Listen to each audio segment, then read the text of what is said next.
29 दिसंबर 2019 को हेमंत सोरेन ने झारखंड के मुख्यमंत्री पद की शपथ ली।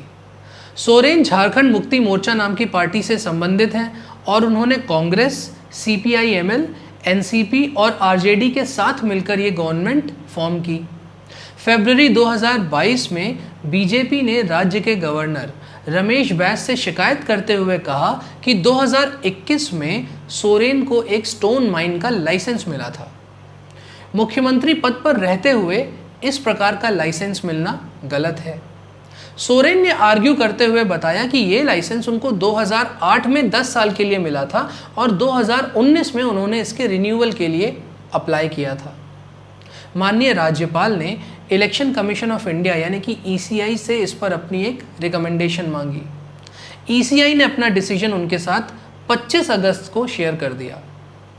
5 सितंबर को सोरेन ने विधानसभा में कॉन्फिडेंस मोशन यानी कि विश्वास प्रस्ताव पेश किया, जिसमें उनके गठबंधन को 81 में से 48 वोट्स मिले, यानी कि उन्होंने अपना बहुमत साबित कर दिया।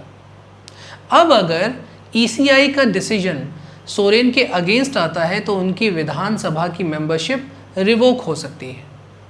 इन्हीं सब बातों के अराउंड है हमारा आज का article, a matter of trust on the uncertainty in Jharkhand. Welcome to Angrezi Sutras. मेरा नाम है पल्लव और हम कर रहे हैं द हिंदू एडिटोरियल की डेली एनालिसिस, वो भी हिंदी में।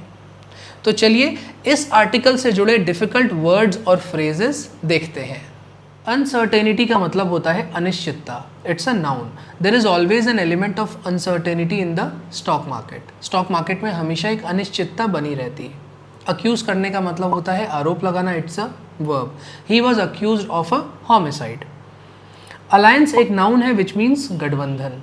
All the European countries formed an alliance with the United States against Russia.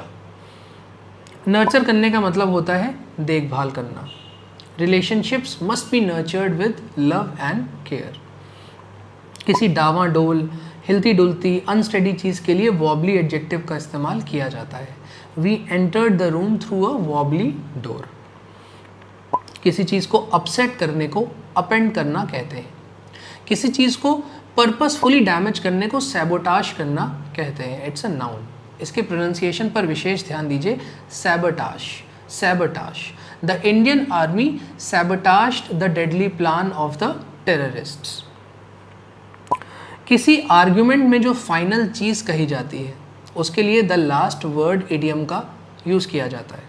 जैसे अगर कोई मुकदमा चल रहा है तो उसमें एक वकील एक बात रखेगा, दूसरा वकील दूसरी बात, बट जो फाइनल वर्ड, जो लास्ट वर्ड रहेगा वो हमेशा जज का रहेगा। कन्फाउंड का मतलब होता है अचंभित करना, कंफ्यूज करना। It's a verb. कोई ऐसी चीज़ जिसके कई सारे अर्थ निकाले जा सके उसके लिए एम्बिग्यूअस एडजेक्टिव का इस्तेमाल किया जाता है। Politicians are known for their ambiguous statements, ambiguous remarks, और इसी का नाउन फॉर्म होता है एम्बिग्विटी। किसी एम्बैरेसिंग सिचुएशन या किसी डिफ़िकल्टी को छुपाने के लिए जो काम किया जाता है उसको फिग लीफ कहते हैं। It's a noun.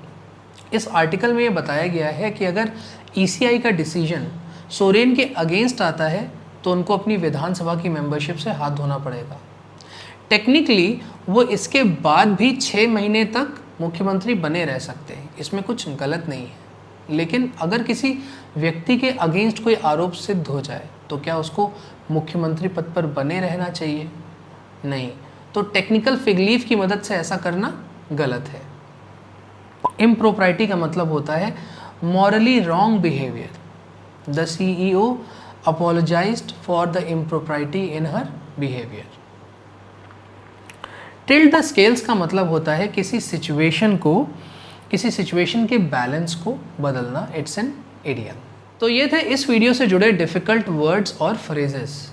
हम में से किसी को नहीं पता कि इलेक्शन कमीशन ऑफ इंडिया का डिसीजन है क्या, और कमाल की बात यह है कि माननीय राज्यपाल जी ने भी इस पर अभी तक पर्दा डाला हुआ है। खैर, आई होप कि ये डिसीजन जल्दी बाहर आएगा और इसके बाद ये देखना बड़ा इंटरेस्टिंग रहेगा कि झारखंड की पॉलिटिकल जर्नी कैसा टर्न लेती है। आई होप आपको इस वीडियो से कुछ सीखने को मिला। अगले वीडियो में मिलते हैं एक और एनालिसिस के साथ। अंग्रेजी सूत्रास साइनिंग ऑफ।